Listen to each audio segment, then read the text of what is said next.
and he said that I want to be remembered for somebody who gave early warning signs for depression. जो 1930s में एक बड़ा depression आया था US में.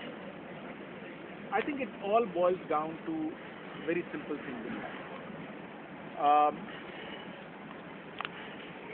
If you answer it incorrectly now, doesn't matter. But keep asking this question, because if by the age of 50 you can't answer it properly, then you would have wasted your life. Okay. So keep asking this question every day, and whenever you are in a difficult situation, always think. It's very simple. Would it matter after 5 years? मिसाल के तौर पे आप एक road पे जा रहे हैं और उस रोड पे रोड रेज की चीज़ बहुत होते हैं ना हमारे यहाँ, किसी गाड़ी वाले से झगड़ा हो गया आपका, आप भी गाड़ी चला रहे हैं और आप उतरे और वो एक इज्जत का मसला बन गया आपके लिए कि जनाब इसको मैं नहीं छोड़ूंगा, मैं अपने तमाम दोस्तों को कॉल करूंगा और मैं just think for a moment, would it matter after 5 years कि आज आपने क्या किया? Would it matter? if it is going to matter, then go ahead and do it. But if it is not going to matter, then just leave it. इसी तरह जो परेशानियाँ आपको आज नज़र आती हैं, जो भी फिक्रें हैं, जो भी चीज़ें आपको नज़र आती हैं, just think about the fact कि यार ये जो परेशानी अभी है मेरे ऊपर, ये lasting है या वक्ती है? Would I remember this after 5 years? 50 years तो बहुत दूर की बात है, 40 years तो बहुत, 5 साल बाद मुझे ये याद रहेगी कि नहीं रहेगी? नहीं रहेगी. लेकिन अगर कोई चीज़ ऐसी है जो आप समझते कि नहीं यार 5 साल बाद भी मुझे इफेक्ट करेगी, दैट इज इम्पोर्टेंट, उसको नहीं छोड़ना. ठीक है? If it is that important that you think you will not be able to forget after 5 years, just stick to it. It could be your career, it could be your choice of career या life आप जिस तरह से गुजारना चाह रहे हैं. It would of course matter after 5 years कि आपने आज क्या करियर चूज़ किया. तो एक चीज़ याद रखें कि जो भी आपने करियर चूज़ करना है, आई बिलीव कि कैरियर चॉइस की बात ही हो रही है यहाँ पे, वो आप वो चूज़ करें जिसमें आप खुश हैं. You don't have to be an excellent, वही मैं बात कह रहा हूँ, MBA आपको नहीं होना ज़रूरी नहीं है. There are people who are not MBAs and they have done wonders in this world. There are people who have not studied medicine. Example of Bill Gates, Steve Jobs को आप देख लें. तो मतलब ये कहने का ये नहीं कि अगर नहीं पढ़ेंगे तो आप बहुत अच्छा कर लेंगे, लेकिन सिर्फ ये मैं बता रहा हूँ कि आप जो चीज़ खुद से कर सकते हैं, अच्छी कर सकते हैं, वो करें.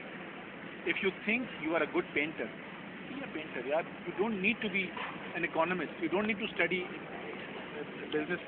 MBA आपको करने की ज़रूरत नहीं है. Is it about a good, well-educated, become a well-educated person or well-qualified person? देखिए बात ये है कि एजुकेटेड पर्सन जो है उसमें और डिग्री होल्डर में थोड़ा सा फर्क है. You may be a degree holder, but if your horizons of thought are not wide enough, then you are not educated. बहुत सारे ऐसे लोग हैं जिनके पास कोई डिग्री नहीं होती, but they have the vision, और विजन जब भी होती है जब आपके horizon डेवलप होते हैं, आप दूर देखने की सलाहियत पैदा कर लेते हैं. इन दैट केस यस, आपके लिए काफ़ी है कि आप देख सकें, दूर तक देख सकें और आप उस विजन को अचीव कर सकें. तो ठीक है, फिर आपका पढ़ा लिखा होना भी ज़रूरी है, लेकिन बहरहाल तालीम इसलिए ज़रूरी है. याद रखें, एक बात मेरी याद रखें कि जो कुछ आज आप पढ़ रहे हैं, कुछ भी आप पढ़ लें, वो जब प्रैक्टिकल लाइफ में आप आएंगे वो आपकी एक हद तक हेल्प करेगा. और वो हद क्या है? वो हद ये है कि it broadens your outlook towards life. That's it.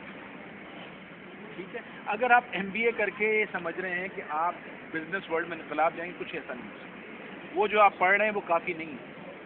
Because that is, अगर आप लॉ पढ़ के समझ रहे हैं कि आप इतने बड़े लॉयर बन जाएंगे, वो लॉ एक प्री रिक्विजिट है, बस वो काफ़ी है आपको लॉयर बनाने के लिए. लेकिन उसके बाद जो आप शुरू करेंगे जब प्रैक्टिस, वो आपने खुद पिक करनी है. और उसके लिए ज़रूरी है, मैं इसलिए कहता हूँ कि तालीम आप कुछ भी हासिल कर सकते हैं. I have a background of political science. ठीक है? ठीक है, मैंने बाद में MBA भी कर लिया, but that was an after thought. मैंने पॉलिटिकल साइंस पढ़ा और मैं आ गया मार्केटिंग. इसमें कोई ताल्लुक नहीं है, लेकिन मतलब मैं लोगों से ये कहता हूँ कि यार मैंने जो पॉलिटिकल साइंस पढ़ी उसने मुझे सिखाया बहुत कुछ लोगों से डील करने का तरीका. सबसे बड़ी जो याद रखें, आप जब प्रैक्टिकल लाइफ में दाखिल होंगे, there are 3 tiers of skill that you will acquire. और उसमें पहली स्किल जो पहला जो टीयर है वो है टेक्निकल स्किल्स। आप मिसाल के तौर पर फौज में चले जाते हैं, आप लेट से आप चले जाते हैं, डॉक्टर बन जाते हैं, आप कुछ ही बनते हैं, वो जो आपको पढ़ा रहे हैं वो technical skills, those are technical skills. These technical skills are the easiest to learn and these are usually used at the operational level, बिल्कुल front end पे आप यूज़ कर रहे हो।